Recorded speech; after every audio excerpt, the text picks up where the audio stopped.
Hello, friends. It's Keith from Essex Recording Studios, and today we're here in England with one of the coolest guitars I have always wanted to own. I've looked forever for one of these, and I finally have one. So, without any further ado, this is the ESP Viper finished in camo. And not just the body is finished in camo, but the whole guitar. How cool is that? That is awesome. All right, let's go into some of the things that makes this guitar super special, really unique. So, for starters, we've got our standard issue dual EMG active humbuckers.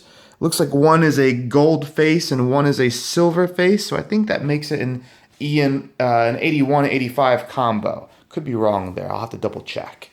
What else to talk about? We've got a killer ESP factory hard case. Let's show you what these look like in person. One of the things I really like is they've got nice beefy leather wrapped handles.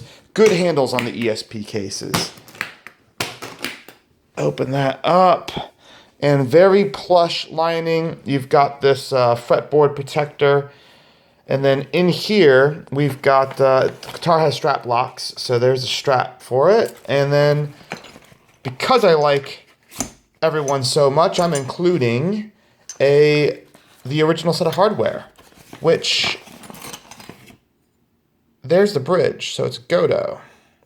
So originally that was the color that came with it, kind of like a darker chrome, and all the knobs and fixings are in there. And now it's black, which I think is great because it really goes in line with the black pattern on the camouflage. Down the neck, we've got white binding, very appropriate again because the white color on the body just runs right into it. I love it. Mother of pearl dot inlays. Standard ESP 12th fret inlay. And then you've got the ESP headstock with the Viper model. Okay, so straight off the bat, something you can't tell in this video, unfortunately, but I have to say it, is how cool this guitar feels. It feels awesome. It's not like, let's say like a Jackson. So on a Jackson, when you have a graphic like this, it's covered in a coat of, like a pretty thick coat of lacquer or polyurethane. Not the case. This has like a smooth, matte finish. It's really cool. It's kind of hard to describe. I haven't really felt a guitar like this, but it kind of feels almost like a smooth, special kind of plastic.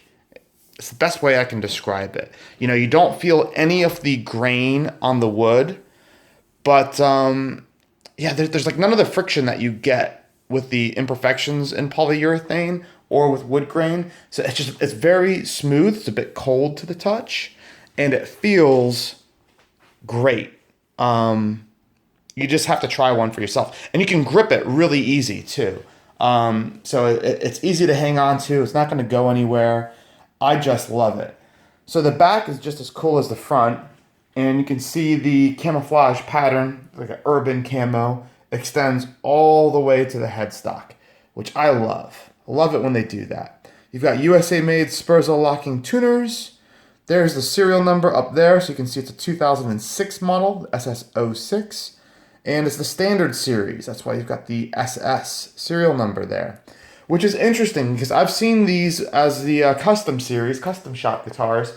I can't really tell any difference, you know? I didn't know you could get this finish as a production model. Attention to detail on these guitars. I always talk about how much I like these. I wish more companies would do it, but you've got this wonderful battery compartment here for the Duracell and for the active pickups rather. And that just is such a nice touch. It's really convenient. I hate having a loose battery jumbling around in there, you know, crushed up against the circuitry. It's not very nice. That's the way to do it right there. If you've been paying very close attention, you might have noticed a couple things on the back of the guitar here. So for starters, one, there's a little boo-boo, little scratch right there. little smile face for you. That just means the guitar is happy and it enjoys you playing it. And over here, we've got a little screw. And that screw has been placed in the screw hole where this strap lock used to be. And that was moved because nobody likes neck dive. And I don't know why. You know, in 2006, with all the years that guitars have been around, nobody seems to be able to fix this on SG-styled guitars. But luckily, the previous owner sorted that out. And rather than leaving a crazy messy hole or anything, he just put the screw right back in there. So that's kind of nice. And luckily, it's black, so it blends right in with the camo. Don't see any buckle rash or anything on it on here. So the guy took really good care of it. And I think that covers all of the bases, guys. We'll flip it over one more time. Take a look at the front.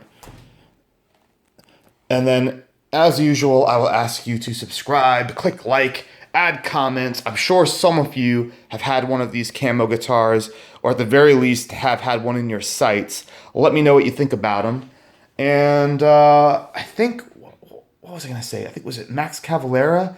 Didn't he used to play one of these in this finish? I swear I remember seeing him with one of these in the old Guitar World magazines. Maybe you can refresh my memory there. But other than that, follow us on all of our social media. Really appreciate you subscribing to the channel. And we've got way more videos coming your way. I just did one of a ESP LTD that came from Grindstone Studios here in the UK. And that's the studio, the producer just did a Cradle of Filth's album. And he's doing some stuff with Behemoth as well. So we've got really cool guitars coming.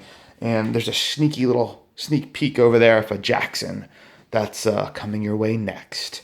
Take care, guys. We'll talk to you soon. Bye.